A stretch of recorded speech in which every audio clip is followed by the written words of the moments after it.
મારું નામ વાળા ભરતસિંહ પોપટભા, પ્રદેશ પ્રમુખ ખેડૂત કલ્યાણ સંગઠન. અત્યારે જ્યાં ઘનશ્યામ પાંડેનો જે સ્વામિનારાયણ કંપનીની સ્થાપના કરી ત્યારથી જ આ લોકો એક પ્રકારના હિન્દુ અને સનાતન ધર્મના વિરોધી હોય એવા તમામ એના લક્ષણો ઉપરથી જણાય આવે છે. તાજેતરમાં તે ઘણા વર્ષોથી મારો ખૂબ 50 વર્ષ જૂનો અનુભવ છે.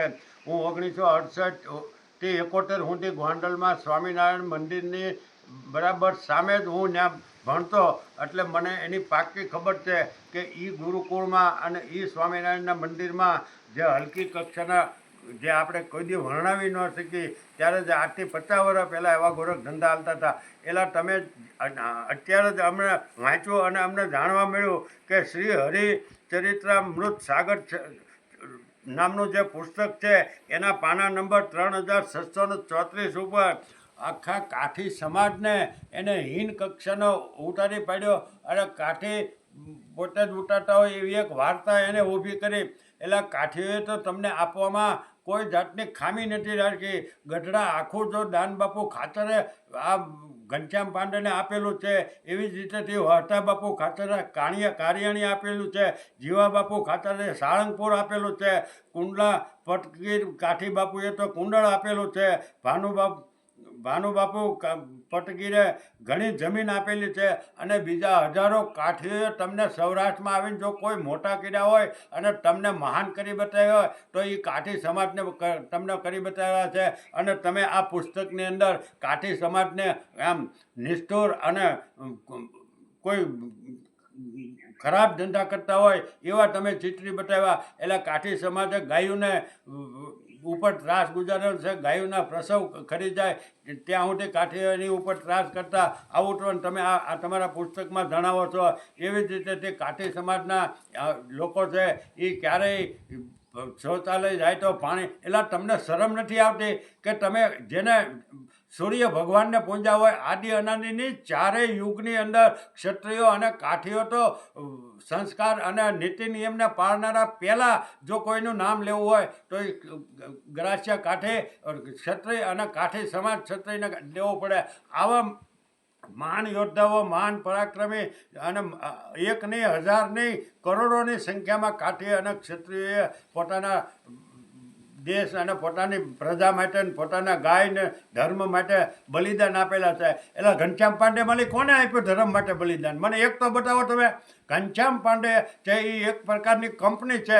તમારે જેને જે થાય એ હવે કરી લેજો. તમે આ કાઠીઓના નિવેદન પાછળ તો અમારો આક્રોશ હવે વાંચ્યો એટલે અમારો આક્રોશ હવે ફાટી પડેલો છે. તમે કાઠીઓને ગમે એમ કહી દો, બ્રાહ્મણોને ગમે એમ કહી દો, માલધારીને ગમે એમ કહી દો, આહીરોને ગમે એમ કહી દો. ભગવાન કૃષ્ણ, તમે ભગવાન કૃષ્ણને નથી છોડ્યા, શિવને નથી છોડ્યા. હમણાં 2 વર્ષ પહેલાં આપણે જ વાત સાંભળી છે કે એક કેવી હીન કક્ષાની તમે વાર્તાઓ જ્યારે કોઈને સાંભળાવી ન શકાય એવી તમે વ્યાસપીઠ એને કહેવાય જ નહીં. તમારી તમે જે સ્વામિનારાયણના જે લફંગાઓ બેહો છો એને વ્યાસપીઠ ન કહેવાય, એ તો વ્યભિચાર પીઠ છે તમારી. તમે એ વ્યભિચાર પીઠ ઉપર બેસીને એવું બોલ્યા કે અમે મૂતરતા હતા અમારા લફંગા અને એમાં 3 મકોડા તણાણા. તો એને પૂછ્યું પાછું બીજા લફંગાએ કે આ શું છે, કેમ જીવ તણાય? તો જીવડા તણાણા. તો કે એ જીવડા નથી, એ તો બ્રહ્મા વિષ્ણુ મયન છે. તમે નખે ચલાવ, તમને ઈશ્વરે જન્મ આપ્યો એ તમારી માના પેટમાં તમે કઈ રીતે જન્મ થયો તો એ તમને તો ખબર નથી પડતી. એટલે તમે આ તમામ ગોરખ ધંધા બંધ કરો. અને અત્યારે જે કચ્છની અંદર માં મોગલના ધામની અંદર જે કબરાવ બાપુ આવતા બુધવારે 2 તારીખેથી જે અનુષ્ઠાન કરવાના છે એને અમારું ખુલ્લું સમર્થન છે. અને બુધવારથી અમે પણ માતાજીની પ્રાર્થના કરીશું કોઈ પણ મંદિરમાં બેસી અને જ્યાં સુધી કબરાવ બાપુ અને આવડા લોકોનો આ ઘનશ્યામવાળી કંપનીવાળાનું જ્યાં સુધી આ ભાષણબાજી એના તમામ પુસ્તકો હું તો તમામ સાધુ સંતોને કહું છું. તમે ભગવાધારી ગયા છે, કથાકારો છો, પૂજ્ય મોરારી બાપુ હોય, રમેશભાઈ ઓઝા હોય, જિજ્ઞેશ બાપુ હોય, મેં અગાઉ પણ કીધેલું છે, ભારતી બાપુ હોય, ઇન્દ્ર ભારતી બાપુ હોય, મહામંડલેશ્વરા હોય, શંકરાચાર્ય. એટલે તમે ભગવા છે પહેર્યા છે, શા માટે ભગવા પહેર્યા? તમારે ક્યાં દીકરા દીકરીઓ પરણાવવા? તમારે ક્યાં કોઈ નિશાળે મેકવા જવા? તમારે ક્યાં તમને ધર્મના રક્ષક માટે તમારા ભગવાને અમે વંદન કરીએ છીએ. અને તમારે અત્યારે પોચો પોચો બોલો છો અને આની માટે કંઈક કરવું જોઈએ. અત્યારે કલાકારો અમે જ્યારે મેદાનમાં આવ્યા પછી કલાકારો પણ એટલે તમે પોચો પોચો શું લેવા બોલો છો?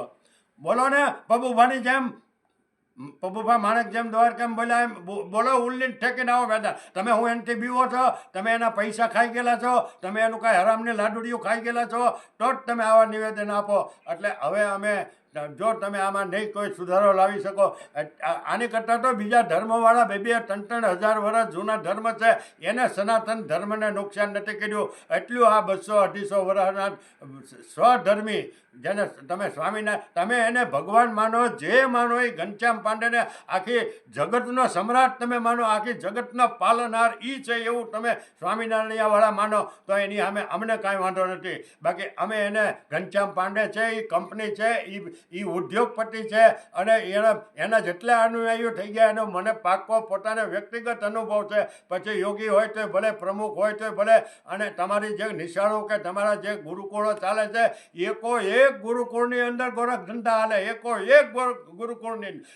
ગુરુકુળની અંદર તમે ભણાવો છો, શિક્ષણની સારી વાત કરો છો, એટલે હું એવું અમારે માની લેવાનું કે તમે ત્યાં તમે કોઈ સંસ્કાર કે કોઈ આવી તમે તમારા ઘનશ્યામ પાંડેને મોટો કરી દેવાની વાત છે. એટલે તમે કરો તમારા પૈસા. અને ઓલા બેન જ્યારે હોય તે ચૌધરી ડૉક્ટર ચૌધરીને ઉતારી પાડવાની વાત કરે, અમારા જ્યોતિનાથ બાપુને ઉતારી પાડવાની વાતો કરે, ઓલા અમારે કોઈ આગેવાનો બોલ.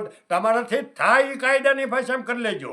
તમારાથી કાયદાની ભાષામાં જેટલું થાય એટલું એ બેનને કે એના જેટલા ચેલા ચલક્યું છે એને કંઈક તમારે થાય એ કરી લેજો. બાકી જ્યારે અમે મેદાનમાં આવીશું ને ત્યારે કાયદાની એસી તેસી કરીને મેદાનમાં આવી જવાવાળા છે.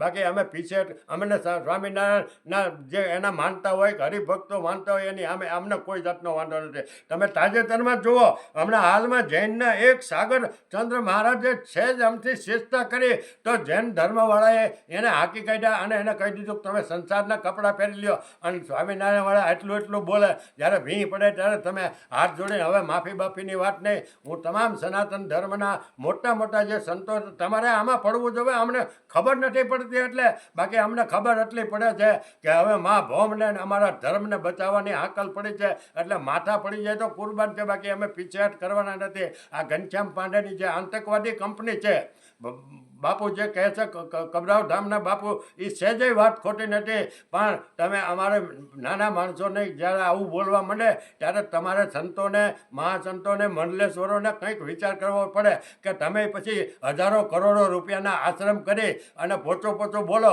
તો હવે તમે પોચો બોલ્યા કરો.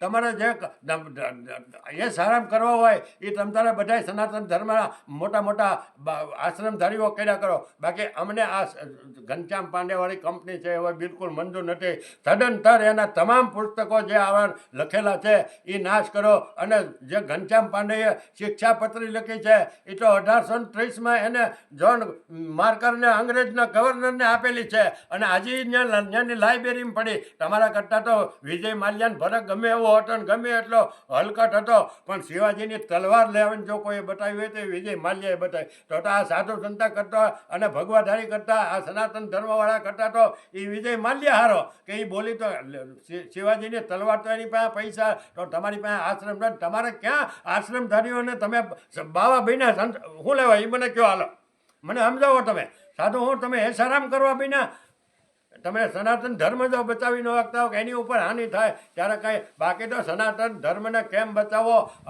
અમને બધું પાછું ફાવે છે અને અમારે જે કરવું પડે એ કરવું પડે. કાયદો હાથમાં લેવો હોય તો અમે જરાય અચકાવાના નથી. એટલે ઘનશ્યામ પાંડે કંપનીને અમારી ખુલ્લી ચેલેન્જ છે કે તમે સમજી જાઓ, તમારા ધંધા તંતારે જાકોબીના આવા ધંધા તો આ દુનિયાના કોઈ ધર્મે નથી કર્યા. એટલા હલકટ પ્રકારના કોઈ ધંધા જો અત્યારે હાલતા હોય, તમે ભણેલા ગણેલા સુધારાવાદી વાત કરો છો, એ કોઈ પણ લેખક કે કોઈ પણ પત્રકાર કે કોઈ પણ કાંઈ કહેતો હોય તો હું એને માનવા તૈયાર નથી. આ જાકુબીના ધંધા કરવાની ઘનશ્યામ અને તમે અત્યારે દેશની ચોથી જાગીરી એવા અમુક ઘનશ્યામ પાંડેના માણસો કહે છે કે પત્રકારો આમાં જુદા નિવેદનો અને પત્રકારો અમુક ચેનલોવાળા કે અખબાર પત્રો જુદું કામે છે. પણ તમે બંધ થઈ જાય જો અમારી દેશની ચોથી જાગીરી ઉપર આંગળી ચીંધી તો બધા તમારા માથા વાઢી નાખતા અમે મૂંઝાશું નહીં. જય હિન્દ, જય ભગવાન, જય ભોળાનાથ, જય શ્રી રામ, જય હનુમાન.